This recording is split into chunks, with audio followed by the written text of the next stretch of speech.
आज हम पढ़ेंगे मेजर ह्यूमन ऑर्गन्स के बारे में।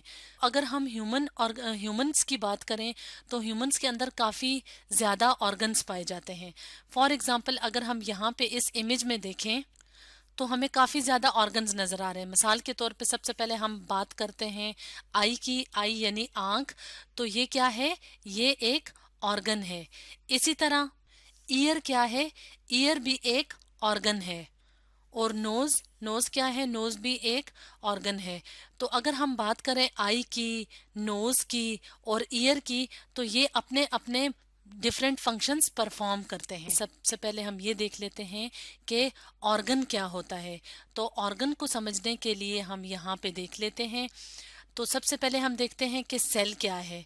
तो सेल जो कि बेसिक यूनिट ऑफ लाइफ होता है, उससे ऑर्गन बनते हैं। लेकिन उससे ऑर्गन कैसे बनते हैं?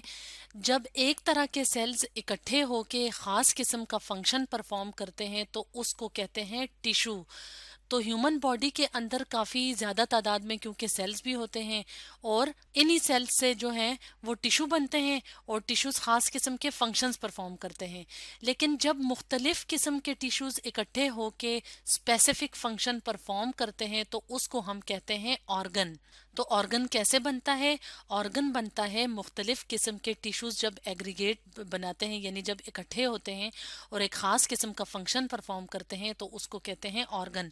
तो आज हम कुछ इम्पॉर्टेंट मेजर ह्यूमन ऑर्गन्स को डिस्कस करेंगे। तो सबसे पहले हम बात करते हैं ह्यूमन स्किन की।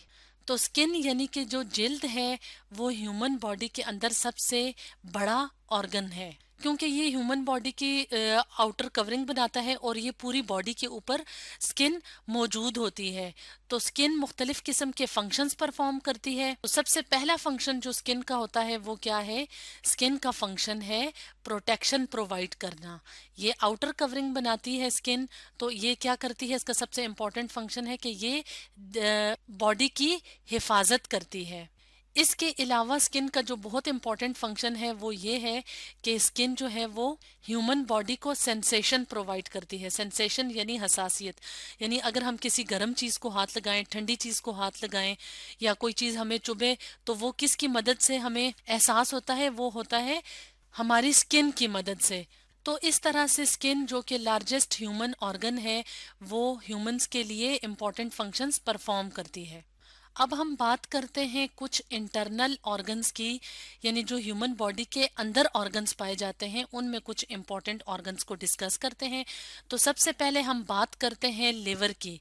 तो लिवर हमारे एब्डोमिनल एरिया के ऊपर राइट साइड पे मौजूद होता है, यानी कि ये लोअर एब्डोमेन होता है, ये अपर पोर्शन होता है। तो ये अपर पोर्शन में राइट साइड पे दाएं तरफ मौजूद होता है। अब अगर हम लिवर के फंक्शन की बात करें तो लिवर क्या करता है?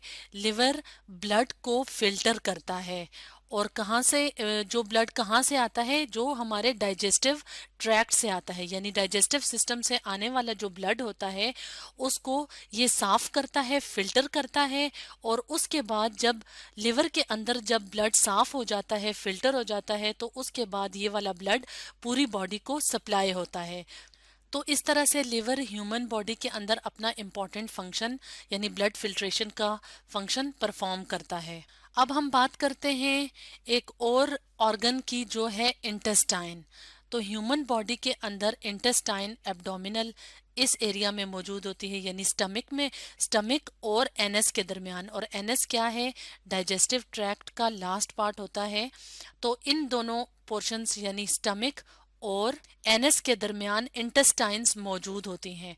और इंटेस्टाइन कितने टाइप्स की होती हैं? दो टाइप्स की। एक को हम कहते हैं स्मॉल इंटेस्टाइन, ये वाली जो होती है ये होती है स्मॉल इंटेस्टाइन। और ये वाली जो हमें नज़र आ रही है इस डायग्राम में, ये क्या है? ये लार्ज इंटेस्टाइन है। तो स्मॉल और लार्ज इंटेस्टाइन के अपने अपने इम्पॉर्टेंट फंक्शंस होते हैं। तो सबसे पहले हम बात करते हैं स्मॉल इंटेस्टाइन की। तो अगर हम स्मॉल इंटेस्टाइन के इम्पॉर्टेंट फंक्शन की बात करें तो स्मॉल इंटेस्टाइन का फंक्शन क्या है कि स्मॉल इंटेस्टाइन फूड से, यानी जो हम खुराक खाते हैं उसके अंदर से न्यूट्रिएंट्स यानी ग़ज़ाई अज्जा और जो मिनरल्स वगैरह होते हैं उसकी एब्जॉर्प्शन का काम करता है। और उसको एब्जॉर्ब करके ये न्यूट्रिएंट्स और मिनरल्स कहाँ जाते हैं? ये ब्लड के अंदर, और फिर यही न्यूट्रिएंट्स और मिनरल्स पूरी बॉडी को सप्लाई होते हैं। और अगर हम बात करें लार्ज इंटेस्टाइन की, तो जिसको हम बड़ी आंत कहते हैं, स्मॉल इंटेस्टाइन को छोटी आंत कहते हैं और लार्ज इंटेस्टाइन को बड़ी आंत कहते हैं। तो अगर हम लार्ज इंटेस्टाइन की बात करें तो लार्ज इंटेस्टाइन का क्या फंक्शन है? लार्ज इंटेस्टाइन जो हमारा फूड यहाँ पे डाइजेस्ट हो रहा होता है डाइजेस्टिव सिस्टम में, तो जब वो लार्ज इंटेस्टाइन तक पहुँचता है तो लार्ज इंटेस्टाइन क्या करता है कि वो जो खुराक होती है उसके अंदर से पानी यानी जो वाटर होता है उसको एब्जॉर्ब करता है। और ये पानी कहाँ से एब्जॉर्ब होता है? ये पानी एब्जॉर्ब होता है जो रिमेनिंग जो बकाया इनडाइजेस्टिबल फूड मटेरियल होता है वहां से। तो पानी जब एब्जॉर्ब हो जाता है तो बाकी जो इनडाइजेस्टिबल फूड मैटर है वो फिर डाइजेस्टिव ट्रैक्ट में आगे की तरफ मूव करता है। तो इस तरह से स्मॉल और लार्ज इंटेस्टाइन जो important internal organs of humans हैं वो अपने इम्पोर्टेंट फंक्शन परफॉर्म करते हैं। तो अगर हम हार्ट की बात करें तो हार्ट कहाँ पे लोकेटेड होता है? ये चेस्ट कैविटी में लेफ्ट की तरफ मौजूद होता है। और अगर हम हार्ट यानी दिल के इम्पॉर्टेंट फंक्शन की बात करें तो हार्ट क्या फंक्शन परफॉर्म करता है? हार्ट का काम होता है पंपिंग ऑफ ब्लड, यानी हार्ट क्या करता है? ब्लड को पंप करता है। और जब ये ब्लड को पंप करता है तो ये सर्कुलेटरी सिस्टम जो हमारी रगें होती हैं यानी आर्टरीज और वेन्स वगैरह होती हैं उसकी मदद से ये क्या करता है? ब्लड को पूरे जिस्म में खून को सप्लाई करता है। तो जब हार्ट पूरे जिस्म को खून सप्लाई करता है तो उसका क्या फायदा होता है? उसका क्या फंक्शन होता है? उससे ये होता है कि ब्लड के अंदर जो न्यूट्रिएंट्स और ऑक्सीजन जिसकी हमारे जिस्म को ज़रूरत होती है तो वो ऑक्सीजन और न्यूट्रिएंट्स जो हैं वो जिस्म के हर टिश्यू तक पहुंचती हैं। और जो कार्बन डाइऑक्साइड और दूसरे जो वेस्ट मटेरियल्स होते हैं, जो फाजल मादे होते हैं, वो उन टिश्यूज से वापस ब्लड में शामिल होते हैं और फिर वहां से ये कार्बन डाइऑक्साइड है वो लंग्स के जरिए, फेफड़ों के जरिए बाहर निकल जाती है। यानी फेफड़े कार्बन डाइऑक्साइड गैस को वेस्ट मैटर के तौर पे बाहर की तरफ निकाल देती है। अब हम बात करते हैं एक और इंटरनल ऑर्गन जिसको किडनी कहते हैं। तो ह्यूमन के अंदर 2 किडनीज मौजूद होती हैं और किडनी की शेप क्या होती है? बीन शेप्ड होती हैं। तो ये बैक ऑफ एब्डोमिनल कैविटी में यहाँ पे मौजूद होती हैं। अब किडनीज का फंक्शन क्या है? किडनीज भी फिल्ट्रेशन का काम करती है, लेकिन ये किस चीज को फिल्टर करती हैं? ये ब्लड के अंदर से वेस्ट मटेरियल यानी जो फाजल मादा होता है उसकी फिल्ट्रेशन का काम करती हैं। अब हम बात करते हैं एक और ह्यूमन ऑर्गन की जो जिसे कहते हैं ब्रेन। और ब्रेन क्या है? ब्रेन बहुत इंपॉर्टेंट ह्यूमन बॉडी का ऑर्गन है जो कि कंट्रोल सेंटर है, जो कि बॉडी के अंदर, जिस्म के अंदर होने वाली तमाम एक्टिविटीज को कंट्रोल करता है। यानी ये हमारे जो नर्वस सिस्टम या आसाबी निज़ाम है उसका कंट्रोल सेंटर है। तो अगर हम कुछ इंपॉर्टेंट फंक्शंस की बात करें, जैसे कि अब यहाँ पे हम डायग्राम में देख रहे हैं कि ब्रेन कहाँ पे मौजूद होता है? स्कल के अंदर यानी खोपड़ी के अंदर मौजूद होता है। और ये क्या करता है? ये जिस्म के अंदर होने वाले तमाम जो एक्शंस हैं उसको कंट्रोल करता है। तो अगर हम कुछ इम्पॉर्टेंट फंक्शंस की बात करें ब्रेन की, तो ये क्या करता है? जो मसल्स की मूवमेंट होती है उसको कंट्रोल करता है। इसके अलावा जो मेमोरी स्टोरेज का काम है वो भी ब्रेन करता है। इसके अलावा स्पीच प्रोडक्शन यानी जो हम बोलते हैं वो भी किसकी मदद से ये वाला फंक्शन परफॉर्म होता है? वो भी ब्रेन की मदद से होता है। अब हम बात करते हैं लंग्स की। और लंग्स क्या है? लंग्स भी ह्यूमन के इम्पॉर्टेंट ऑर्गन्स हैं और ये हमारी चेस्ट कैविटी में मौजूद होते हैं, यानी अपर पोर्शन में मौजूद होते हैं चेस्ट कैविटी के। और ये क्या होते हैं? स्पॉन्ज लाइक होते हैं और कोन शेप्ड स्ट्रक्चर्स होते हैं।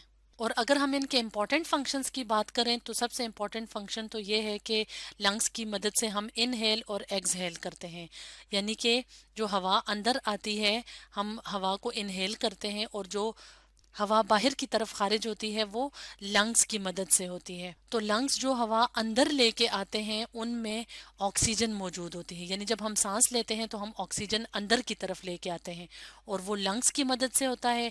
और ऑक्सीजन क्या है? जो हमें जिंदा रहने के लिए बहुत इंपॉर्टेंट गैस है, तो वो लंग्स की मदद से अंदर जाती है। तो क्या होता है कि जो इनहेल्ड एयर जो हवा होती है वहां से ऑक्सीजन शामिल हो जाती है ब्लड स्ट्रीम में यानी हमारे खून में, और खून में शामिल होकर ये पूरे जिस्म के हर सेल और हर टिश्यू तक पहुंचती है। और उस टिश्यू और उन सेल से जो पूरे जिस्म में मौजूद होते हैं वहां से carbon dioxide as a waste matter दोबारा ब्लड में शामिल होके लंग्स तक पहुंचती है, और लंग्स फिर क्या करते हैं, इस कार्बन डाइऑक्साइड को बाहर की तरफ एक्सहेल करते हैं। तो ये तो थे कुछ इंपॉर्टेंट ह्यूमन ऑर्गन्स जो कि ह्यूमन बॉडी के अंदर मौजूद होते हैं। तो स्टूडेंट्स, आज हमने पढ़ा मेजर ह्यूमन ऑर्गन्स के बारे में।